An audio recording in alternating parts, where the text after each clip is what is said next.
Good morning students. Infinitive के chapter में infinitive का फंक्शन चल रहा है।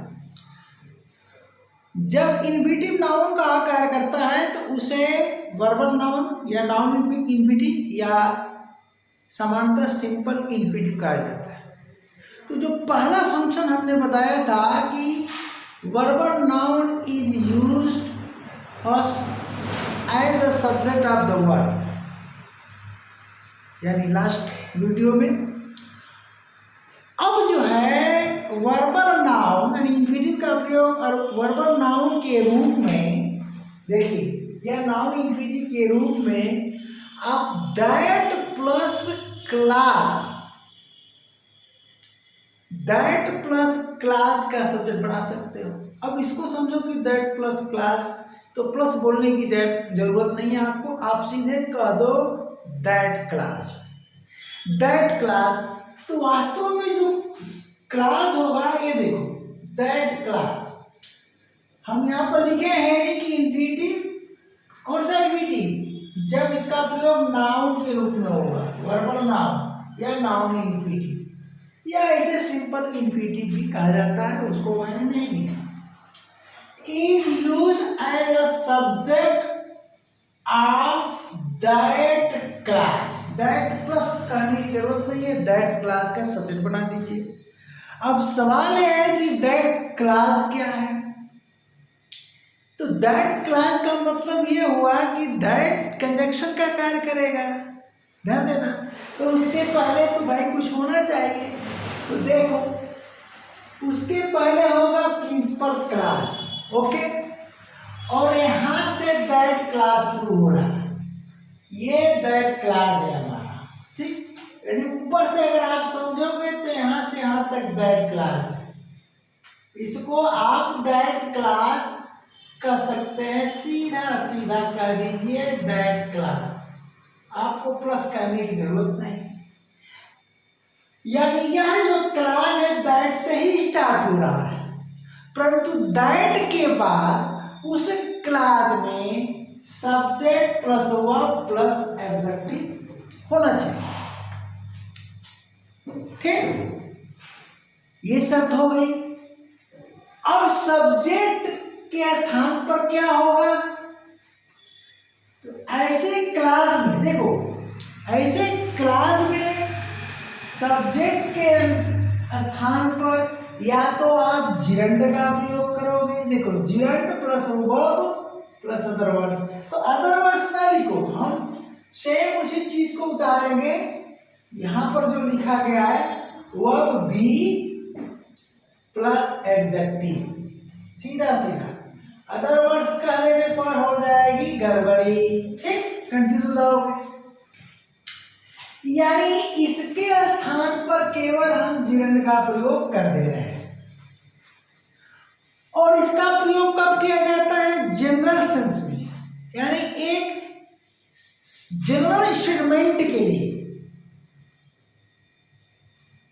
अगर स्टेटमेंट पर्टिकुलराइज किया जा रहा है, पर्टिकुलर सेंस में है, तब क्या करोगे आप, तब करना क्या है आपको, इस जिरंड के स्थान पर इट लगा देना है। क्या लगा देना है, इट लगा देना है, यानी सब्जेक्ट के स्थान पर इट लगा देना है।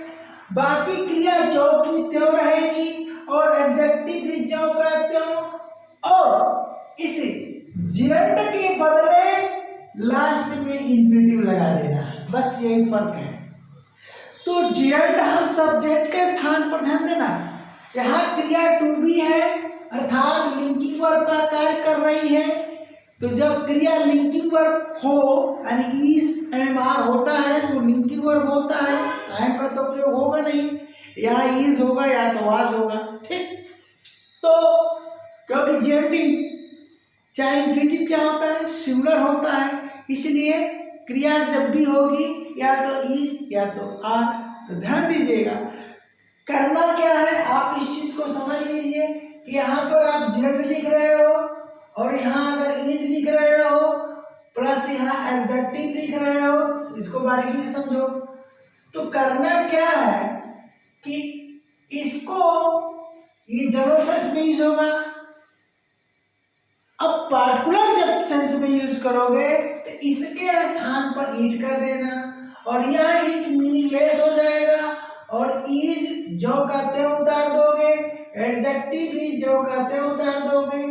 और चूंकि यहाँ जिरंड क्या है, धातु प्लस ना का अर्थ देगा, तो उस धातु प्लस ना के अर्थ को पूरा करने के लिए यहाँ पर हम क्या कर देंगे, इंफिनिटिव लगा देंगे। बस यही करना है, हम शॉर्ट में लिख दे रहे हैं, ठीक है ना, इनफिनिटी शॉर्ट में लिखने की जगह नहीं है, ठीक।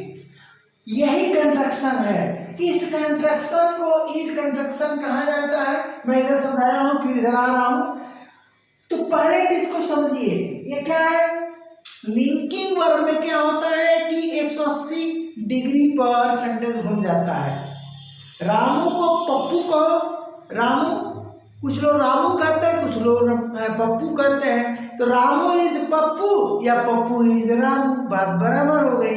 तो जिरंड सब्जेक्ट के स्थान पर जिरंड रखो या कंप्लीमेंट पोर्शन में ले आकर रख दो इसको, परंतु बदल करके, इंफिनिटिव में बदल करके। फर्क क्या होगा सेंस का, जब स्टेटमेंट का सेंस जनरल होगा तो हम इस कंस्ट्रक्शन में लेंगे, जिरंड में, इसको जिरंड कंस्ट्रक्शन कह सकते हैं आप। और जब पार्टिकुलर होगा तो हम इसके स्थान पर ईट का प्रयोग करके इंफिनिटिव को लास्ट में ले जाएंगे, इसे ईट कंस्ट्रक्शन कहा जाता है। इसको यहाँ पर समझ लीजिए, ये देखिए निष्कर्ष क्या निकला, that plus gerund plus verb under bracket B, यानी लिंकिंग वर्ब बी, या तो इज या तो वाज होगा, plus adjective equal to that plus it. यहाँ देखिए ईट क्या है, मीनिंगलेस है। यहाँ ईट क्या होगा भैया, इसको समझना है मीनिंगलेस, उधर मैं लिखा हूं, तो ये हो गया मीनिंगलेस। बढ़िया से इस स्ट्रक्चर को समझिएगा, बहुत इंपॉर्टेंट कंस्ट्रक्शन है। तो यहाँ इट मीनिंगलेस हो गया, यानी इसके स्थान पर जिरंड के स्थान पर लिख दिए, परंतु इसके भाव को पूर्ण करने के लिए, यानी धातु प्लस ना के भाव को पूर्ण करने के लिए इस जिरंड को हम इंफिनिटिव में चेंज कर दिए। यहाँ आ गया, देख लीजिए यहाँ आ गया, ठीक ना। तो जिरंड यहाँ आ गया, किंतु रूप उसका बदल गया, किस रूप में, इंफिनिटिव में आ गया। तो इसे ईट कंस्ट्रक्शन कहते हैं, इसे आप जिरंड कंस्ट्रक्शन कर सकते हैं। बाकी चीजें तो सेम है, वर्ब के स्थान पर वर्ब और एडजेक्टिव के स्थान पर एडजेक्टिव। फर्क बस इतना ही पड़ा कि हम जिरंड के स्थान पर मीनिंगलेस इट लगा दिए, मीनिंगलेस इट लगा दिए। क्यों मीनिंगलेस लगा रहे, क्योंकि इस जिरंड यह सब्जेक्ट का कार्य कर रहा है जिसका अर्थ है धातु प्लस ना, और हिंदी में धातु प्लस ना ही कर्ता बनेगा, तो उस कर्ता को हम कंप्लीमेंट पोर्शन में ला रहे हैं। कहाँ ला रहे हैं, कंप्लीमेंट पोर्शन में ला रहे हैं, इंफिनिटिव फॉर्म में। अब इसका प्रयोग जनरल सेंस में, ये देखिए लिखा है, कहाँ गया आपका, यहाँ जनरल सेंस में होता है। और ईट कंस्ट्रक्शन का प्रयोग देखिए, it meaningless plus verb plus adjective plus infinitive, इसको ईट कंस्ट्रक्शन कहते हैं। देखिए ईट इंफिनिटिव कंस्ट्रक्शन, केवल ईट कंस्ट्रक्शन भी बोलचाल में कह सकते हैं, लेकिन सही नेम है ईट इंफिनिटिव कंस्ट्रक्शन, ठीक। और ये क्या है, जिरंड कंस्ट्रक्शन। तो इसका प्रयोग पार्टिकुलर सेंस में होता है, परंतु एक शर्त और है, इस दैट प्लस क्लास द्वारा, जानते क्या होता है, नाउन क्लास बनता है, उसको मैं लिखा नहीं हूं, मौखिक सुन लीजिए, नाउन क्लास। और इसके पूर्व क्या है, प्रिंसिपल क्लास। तो प्रिंसिपल क्लास की जो क्रिया होगी वो निश्चित होगी, यही शर्त है, मनमानी नहीं यूज करना है, वह क्रिया निश्चित होगी। देखिए कौन कौन क्रिया है, यहां पर देखिए, बिलीव है, या कंसीडर, या डिस्कवर, या एक्सपेक्ट, या फाइंड, थिंक, वंडर एटसेट्रा, ठीक। इसमें नो भी आ सकता है, डाउट भी आ सकता है, एक्सेट्रा मैंने दे दिया, ठीक ना। अब चलिए, लेकिन ये सुनिश्चित है। अब चलिए, ऐसी दशा में PC प्लस ये आपका हम यहां लिख सकते हैं क्या जी, नाउन क्लास। क्या लिख देते हैं, नाउन क्लास। ये एक्स्ट्रा नॉलेज आपको दे दे रहे हैं, नाउन क्लास। तो PC प्लस नाउन क्लास मिल करके, ठीक ना, क्या बनाता है, कॉम्प्लेक्स सेंटेंस बनाता है, कॉम्प्लेक्स सेंटेंस। एक चीज और कॉमन चीज बता देता हूं, अगर प्रिंसिपल क्लास के बाद हिंदी में की शब्द आता, की, जैसा कि एग्जांपल है, देखिए, मेरा मानना है कि, तो की से स्टार्ट होने वाला क्लास सदैव नाउन क्लास होगा, ये जान लीजिए, सदैव नाउन क्लास ही होगा। ओके, तो ये पहचानने की तरीका है। तो अब यहां पर मैं एग्जांपल देता हूं, मेरा मानना है कि तैरना आसान नहीं है, ध्यान दीजिएगा। अब 3 ट्रांसलेशन आप कर रहे हो, यही देखो मेन चीज ट्रांसलेशन होता है, ट्रांसलेशन आता है वही क्वेश्चन में करके आता है। तो आई, देखिए यहाँ पर मैं क्या हूँ, आई थिंक दैट।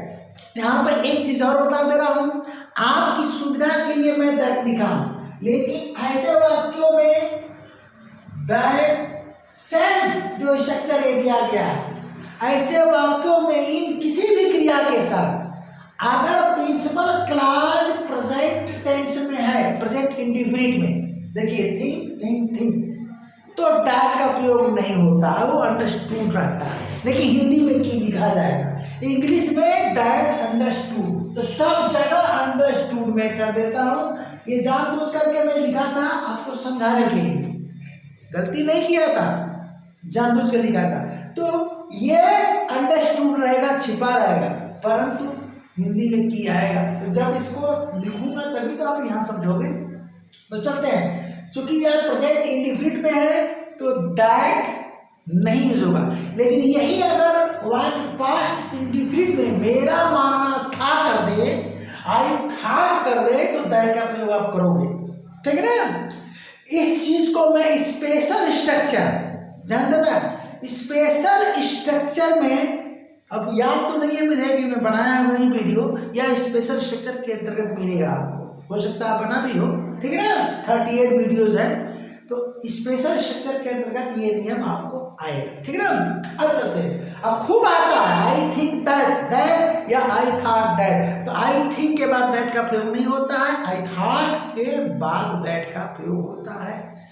अब यहां पर क्या है, 3 सेंटेंस है, आई थिंक, ठीक है ना, दैट स्विमिंग, ध्यान देखिए, स्विमिंग इज नॉट इजी। अब इसको नहीं मालूम है तो आपने कर दिया I think that to swim. तो ऐसी गलती तो आप किसी भी वाक्य में नहीं करोगे, चाहे वो पार्टिकुलर सेंस में हो चाहे जनरल सेंस में, यह गलती तो आप करोगे ही नहीं, बिल्कुल रॉन्ग है। अब बचा 2, ठीक ना, यह गलती तो कभी आप करना मत भूल करके कि दैट क्लास में सब्जेक्ट के स्थान पर इन्फिनिटिव का प्रयोग कर देना, ऐसी गलती कभी भी मत करना, ठीक। अब चलते हैं, बचा यहां जिरंड और ईट इन्फिनिटिव कंट्रक्शन। ये देखो ईट है यहां पर और यहां इन्फिनिटिव है, कौन सही है? तो इसका सेंस देखो, मेरा मानना है कि तैरना आसान नहीं भाई, सबके पास का नहीं है, सब लोग नहीं तैर, एक जनरल स्टेटमेंट है, जनरल सेंस में कहा जा रहा है, तो यह ट्रांसलेशन आपका सही चला जाएगा और यह गलत चला जाएगा। यही फर्क है इस नियम में, बहुत ही इंपॉर्टेंट है, ठीक है। अब चलते हैं, इसी को हम इसका सेंस बदल देते हैं। देखिए, मैं मानता हूं, यहां मेरा मानना मैं लिखा हूं, ठीक का मतलब सोचना, विचारना, मानना, अनुमान करना। तो मैं मानता हूं कि तैरना आसान है, इसका मतलब ये हुआ मैं मानता हूं कि तैरना आसान है, यानी मुझे तैरना आ गया। मैं जल्दी से सीख लिया, यानी पार्टिकुलराइज हो रहा है, पार्टिकुलर सेंस में डाल दिया मैं मानता हूं कि तैरना आसान है। यहाँ क्या था, मेरा मानना है कि तैरना आसान नहीं है सबके लिए, सबके बस का नहीं है, जनरल सेंस है। और यहाँ क्या है, मैं मानता हूं कि तैरना आसान है। पहले तो समझता था कि आसान नहीं है, लेकिन अब सीख गया तो बोल रहा हूँ कि आसान है यार, ये तो बड़ा आसान है। ठीक, इसका मतलब इसको पार्टिकुलराइज कर दिया, पार्टिकुलर सेंस में डाल दिया, तब ये स्विमिंग वाला गलत हो जाएगा। और ये बीच वाला तो गलत है ही, ये तो आप कर ही नहीं सकते हो, हैं? ये तो भैया एकदम नॉट अलाउड है, ऐसी गलती मत करना। लेकिन जिरंड वाला गलत हो गया, क्यों?